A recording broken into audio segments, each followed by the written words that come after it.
মই আজি দুখেৰে ক'ব লগা হৈছে আমাৰ গোৱালপাৰাৰ মাজমজিয়াত BOCত যিখন আমাৰ জাতিৰ পিতা মহামানৱ মহাত্মা গান্ধীৰ প্ৰতিমূৰ্তি আছিল। মই ইতিমধ্যে গম পাইছোঁ সেই মূৰ্তিটো স্থানান্তৰ কৰি ফুটপাথত দিবলৈ ওলাইছে।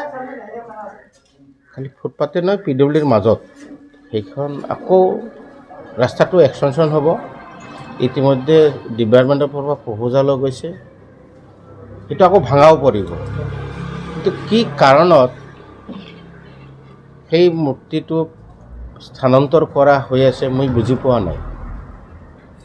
এটা স্কিম আমি CIDFত লৈছিলোঁ, আপোনালোকৰো জ্ঞাত, আপোনালোকেও জানে। যিটো আমাৰ ফণী শৰ্মা নাট্যসূৰ্য ভৱন যিটো আছে, সেই ভৱনত গোটেই গোৱালপাৰাত চিনিয়ৰ চিটিজেন, ex-MLA, বুদ্ধিজীৱী, লিখক লেখিকা চবকে মাতি আমি স্কিমবিলাক লৈছিলোঁ। আৰু সেই মিটিঙতে আমাৰ প্ৰস্তাৱ লৈছিলোঁ, এইটো মই বিধায়ক হিচাপতে যে সেইটো স্কিমটো লৈছোঁ সেইটো নহয়, যে এতিয়া য'ত গান্ধী মূৰ্তিটোত আছে তাতে এটা ৰটাৰী হ'ব।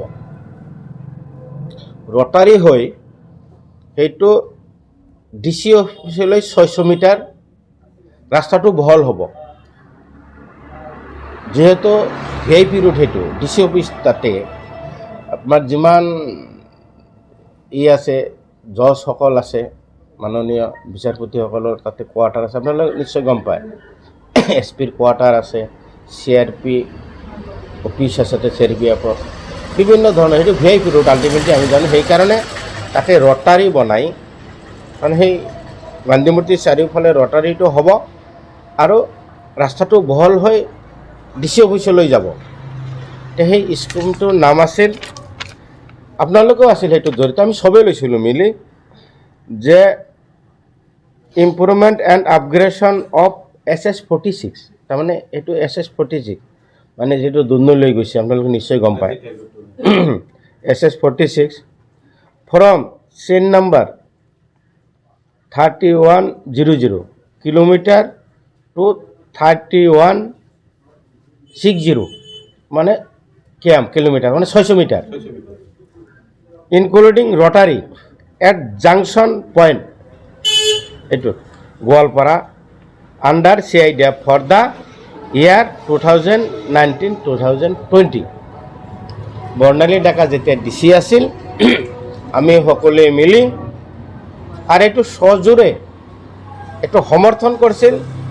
সেই সময়ৰ মোৰ লগত BJPৰ যিজন প্ৰাৰ্থী আছিল গৌৰাংগ প্ৰসাদ দাস, তেওঁ সমৰ্থন কৰিছিল। এইটো লাগে আমাক, ৰেকৰ্ডত আছে, এইটো ৰেকৰ্ডত আছে। মই কৈছোঁ সেই ৰাস্তাটো কোনো পদ্য গভৰ্ণমেণ্টৰ গাইডলাইন ওলাইছে, এডমিনিষ্ট্ৰেশ্যন এপ্ৰুভেলটো সেই ৰাস্তাৰ নামত ওলাইছে। এইটো স্কিম আপোনালোকে গৈ দেখক, সেই স্কিমটো BOCৰ পৰা আপোনাৰ আগেটো কৰিলে কেনেকৈ পাৰে, কেনেকৈ সম্ভৱ, গভৰ্ণমেণ্টৰ এডমিনিষ্ট্ৰেশ্যন এপ্ৰুভেল আছে এইটো ৰাস্তা, সেই ৰাস্তাটো কেনেকৈ কৰে? এক নম্বৰ বিৰাট ডাঙৰ ভুল কৰিছে। মহাত্মা গান্ধী বিশ্বৰ বুকত তেওঁৰ সন্মান আছে। এতিয়াও আমি ভাৰতৰ বাহিৰৰ দেশত গ'লে এতিয়াও কয় যে মহাত্মা গান্ধীৰ দেশৰ মানুহ। আজি ইণ্টাৰনেশ্যনেল ফিগাৰ, ৱৰ্ল্ড বিখ্যাত এজন ব্যক্তিক আমি যাক জাতিৰ পিতা কওঁ, মহামানৱ বুলি কওঁ, আজি তেওঁৰ মূৰ্তিটো য'ত আছে সেই মেইন পইণ্টৰ পৰা এটা ফুটপাথত দিব খুজি আছে। এইটো এটা দুষ্ট চক্ৰ ইয়াৰ বিৰুদ্ধে লাগি আছে। আপোনালোকে সকলোৱে জ্ঞাত, সেই মহাত্মা গান্ধীৰ প্ৰতিমূৰ্তিক কেইবাবাৰো এটাক হৈছে, আপোনালোকে ভালকৈ জানে, আপোনালোকে নিউজ কৰিছে, এটাক হৈছে। আৰু সেই এটাক হোৱা সেই ব্যক্তিসকলে এই স্কিমটো চেঞ্জ কৰি আছে।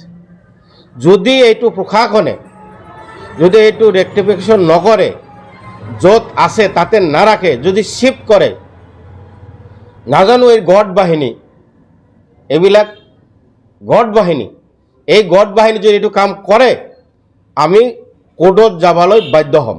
গতিকে আপোনালোকৰ জৰিয়তে মই এই নিউজটো আপোনালোকে প্ৰচাৰ কৰক, যে এটা গড বাহিনী এই ইয়াৰ ওপৰত মূৰ্তিৰ ওপৰত কেইবাবাৰো এটাক কৰিছে, আকৌ সেই বাহিনীয়ে আকৌ মূৰ্তিটো চেঞ্জ কৰি ফুটপাথত লৈ যোৱাৰ কাৰণে মহাত্মা গান্ধীক অপমান কৰাৰ কাৰণে যোজা চলাই আছে। গতিকে আপোনালোকৰ দায়িত্ব আছে, ৰাইজৰ সকলোৰে দায়িত্ব আছে, ৰাজনৈতিক নহয়।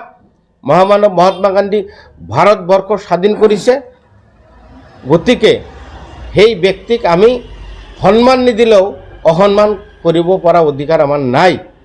গতিকে এইটো গোৱালপাৰাৰ কাৰণে খুব নিৰ্লজ্জৰ কথা। এইটো নেশ্যনেল নিউজ হৈ যাব, ইণ্টাৰনেশ্যনেল ইছ্যু হৈ যাব।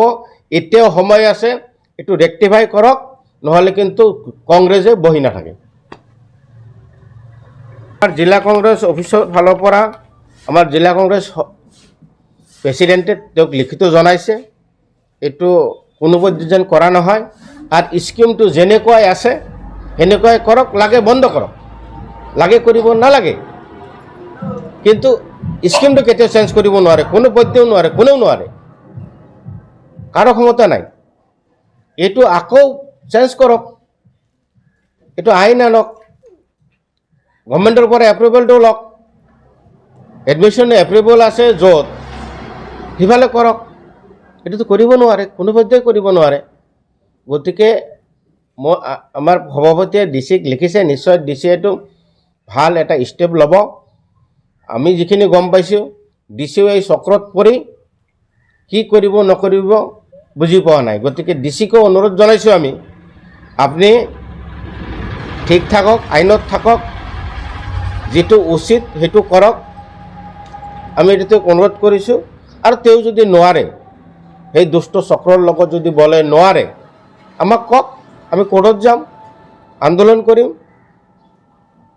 যি ব্যক্তি আন্দোলন কৰি ভাৰতবৰ্ষ স্বাধীন কৰিছে, সেই ব্যক্তিক আন্দোলন কৰি তেওঁৰ সন্মানটো আমি ৰাখিম, কোনো পধ্যে সহ্য কৰা নহ'ব। আৰু লিখিত দিছে আমাৰ সভাপতিয়ে।